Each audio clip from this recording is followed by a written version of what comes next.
On the way back from Lewis's funeral, my mom told me to start packing. She waited until the day before we left to tell Edie.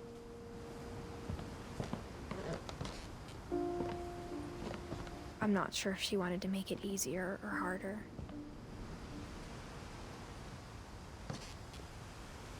I wish we'd stayed.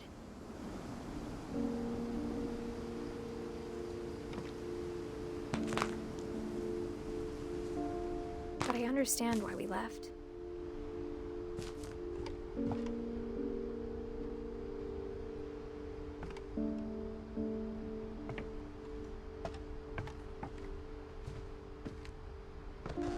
My mom ended up leaving everything behind.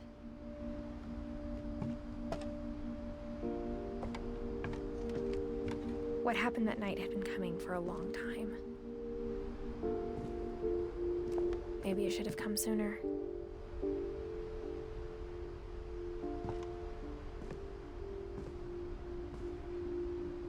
But it had to end one way or another. All that's left now is to tell you about that last night.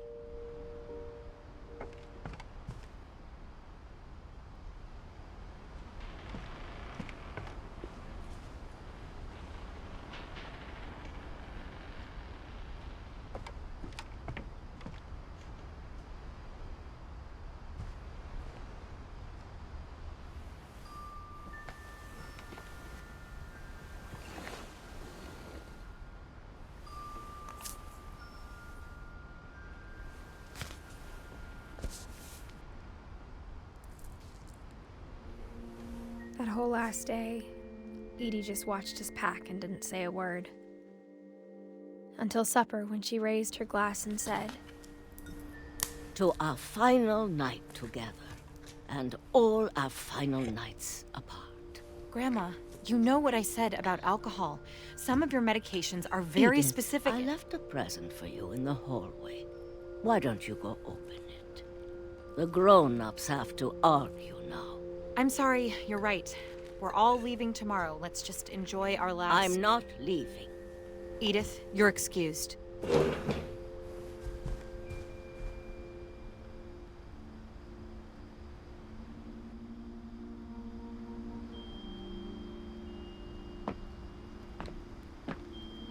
the power had been shut off that morning, but Edie always had plenty of candles. When my mom sealed the library, I don't think she knew about the other entrance. Or that Edie had a key to it.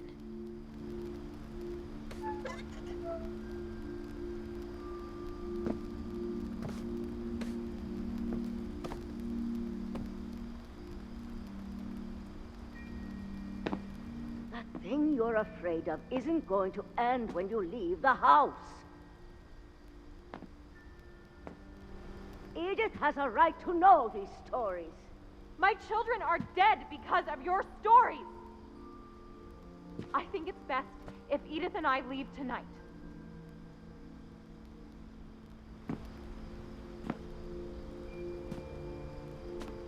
We'll have the nursing home send a van for you in the morning, okay?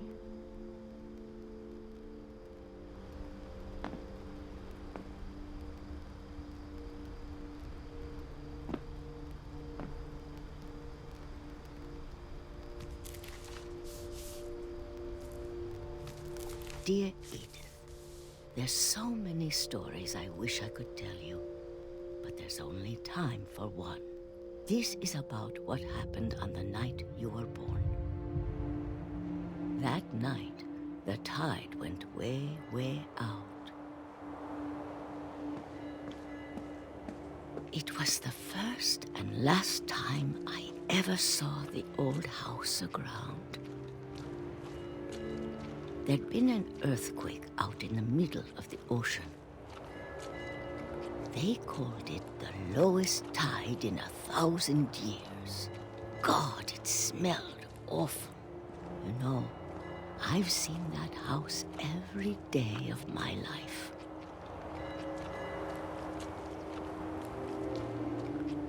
But I never thought I'd go back to it. When the fog rolled in, I lost my way.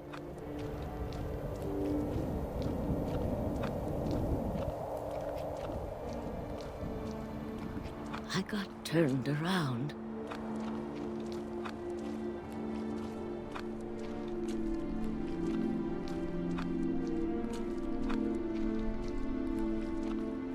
For a while, I wandered.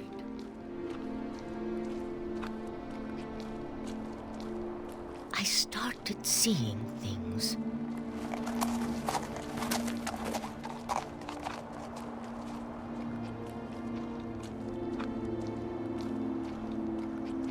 Things I'd forgotten had ever existed.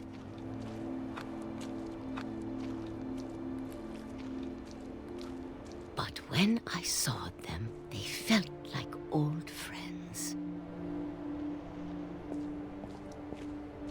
That night, a lot of things came back to me.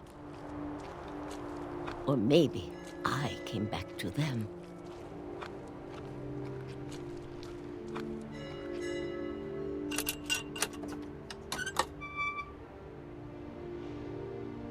Things I can't explain, but that I need you to try and... Edith, what are you doing in here? It's mine. Edith! Mom, you're gonna rip it! Let go! I kicked and screamed, but Mom dragged me to the car. I never saw Great-Grandma Edie again. The next morning, the van came to pick her up, but she was already gone. After that, we moved around a lot.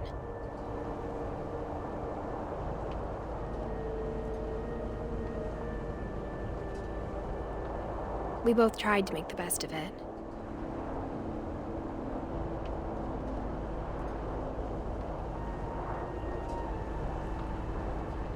A few years went by.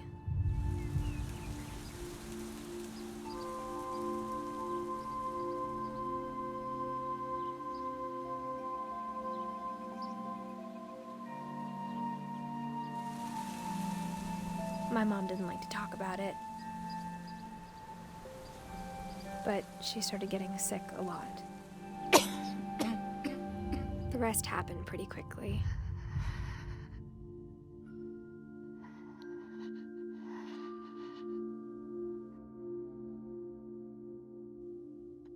She got better for a while, and then she didn't.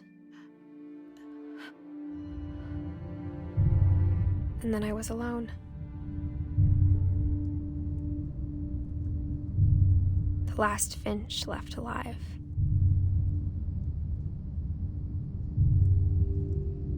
Until I found out about you.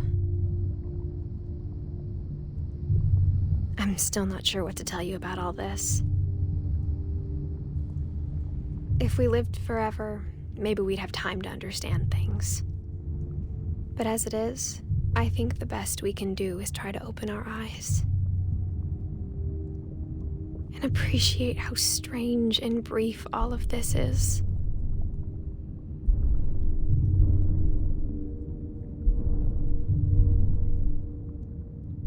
This journal was supposed to be for you. But now I hope you'll never see it. I just want to meet you.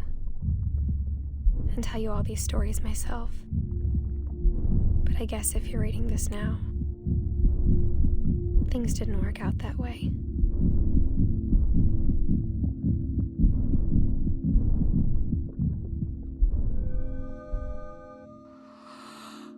This is where your story begins. I'm sorry I won't be there to see it. It's a lot to ask, but I don't want you to be sad that I'm gone. I want you to be amazed that any of us ever had a chance to be here at all. Good luck.